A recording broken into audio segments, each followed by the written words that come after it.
Assalamualaikum warahmatullahi wabarakatuh. Perkenalkan, saya Sulfiani Isman.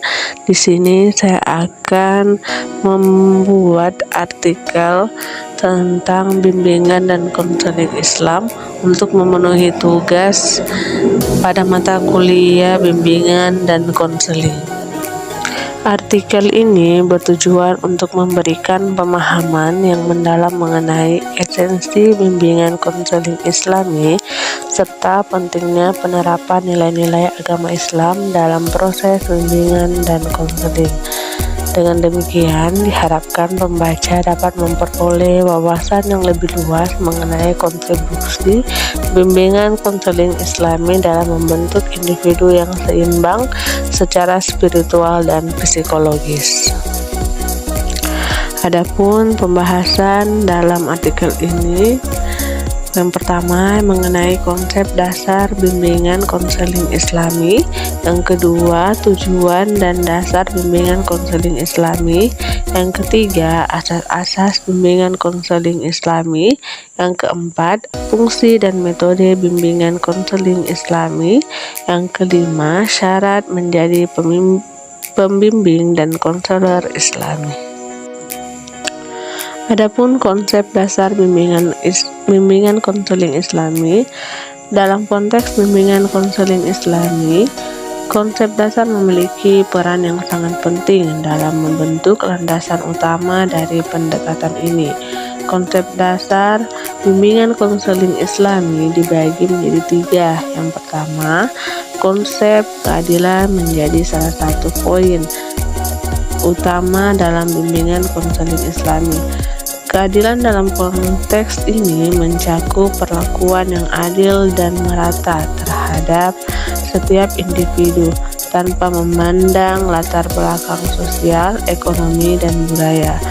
Yang kedua, konsep kasih sayang juga menjadi konsep penting dalam bimbingan konseling Islami. Kasih sayang di sini bukan hanya terbatas pada kasih sayang antar manusia, tetapi juga mencakup kasih sayang dan rahmat dari Sang Pencipta. Yang ketiga, konsep kesabaran dan ketekunan juga memegang peranan penting dalam bimbingan konseling Islami. Konselor dan pembimbing perlu memiliki kesabaran dalam menghadapi berbagai tantangan dan kesulitan yang dihadapi oleh klien. Selanjutnya, tujuan dan dasar bimbingan konseling Islam. Tujuan utama yang mendasar dalam membimbing individu agar mencapai keseimbangan dan kesejahteraan spiritual, emosional, dan sosial berdasarkan ajaran agama Islam. Ada beberapa tujuan dari bimbingan konseling Islami. Yang pertama yaitu mencapai kesejahteraan spiritual.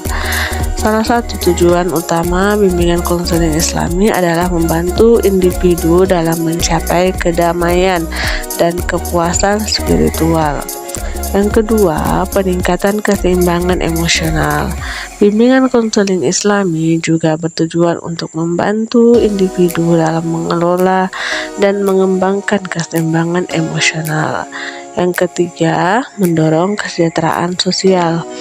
Tujuan lain dari bimbingan konseling Islami adalah mengembangkan kesejahteraan sosial individu dengan memahami nilai-nilai kasih sayang, keadilan, dan saling tolong-menolong dalam ajaran agama Islam. Individu dibimbing untuk membentuk hubungan yang sehat dengan lingkungan sekitar masyarakat serta menjalin interaksi sosial yang harmonis dan produktif. Yang keempat, dasar bimbingan konseling Islami. Dasar dari bimbingan konseling Islami terletak pada penerapan nilai-nilai agama Islam sebagai pedoman utama dalam proses bimbingan dan konseling. Asas-asas bimbingan konseling Islami. Asas-asas dalam bimbingan dan konseling Islami merupakan landasan penting yang menentukan pendekatan dan proses bimbingan serta konseling yang dilakukan. Berikut adalah beberapa asas utama dalam bimbingan konseling Islami. Yang pertama, prinsip keadilan, di mana asas keadilan menjadi landasan utama dalam bimbingan konseling Islami.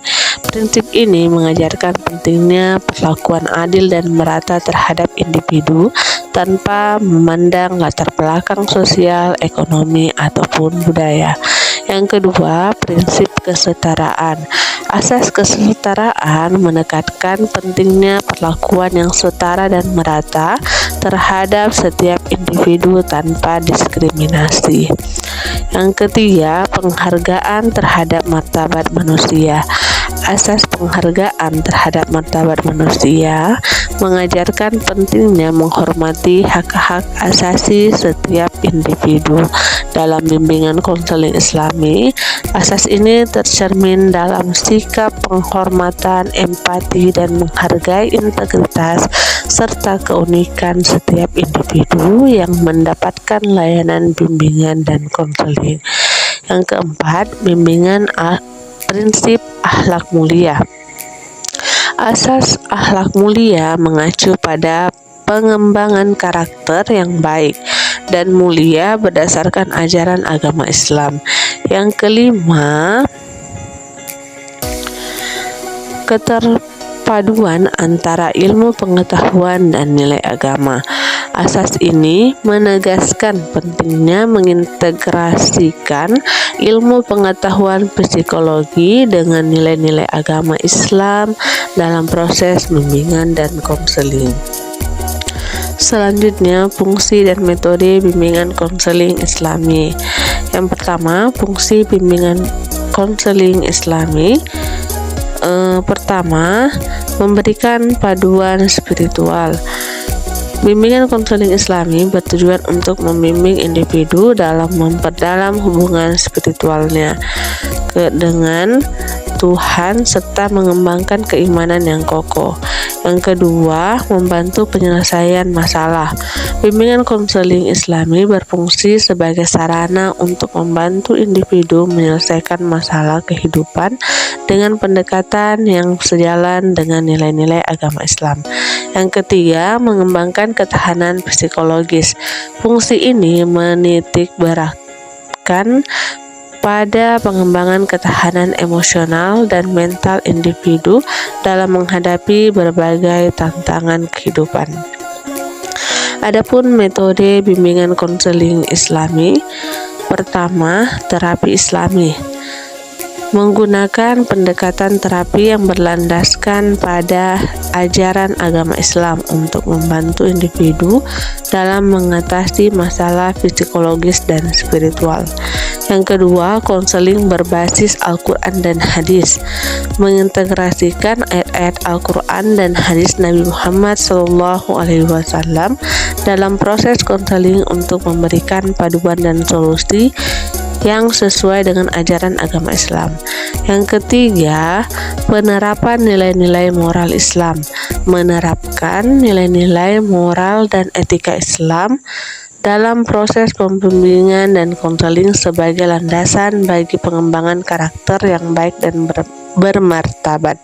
Yang keempat, penggunaan doa dan zikir. Menggunakan doa dan zikir sebagai sarana untuk membantu individu mencapai ketenangan batin dan kedamaian jiwa dalam proses penyelesaian masalah. Ada beberapa syarat utama untuk menjadi pembimbing atau konselor Islami. Yang pertama yaitu pengetahuan agama yang mendalam. Yang kedua, keterampilan konseling yang komprehensif. Yang ketiga, empati dan keterbukaan. Yang keempat, etika profesional yang tinggi. Yang kelima, komitmen terhadap pengembangan diri. Itulah tadi presentasi dari saya. Atas perhatiannya saya ucapkan terima kasih. Wassalamualaikum warahmatullahi wabarakatuh.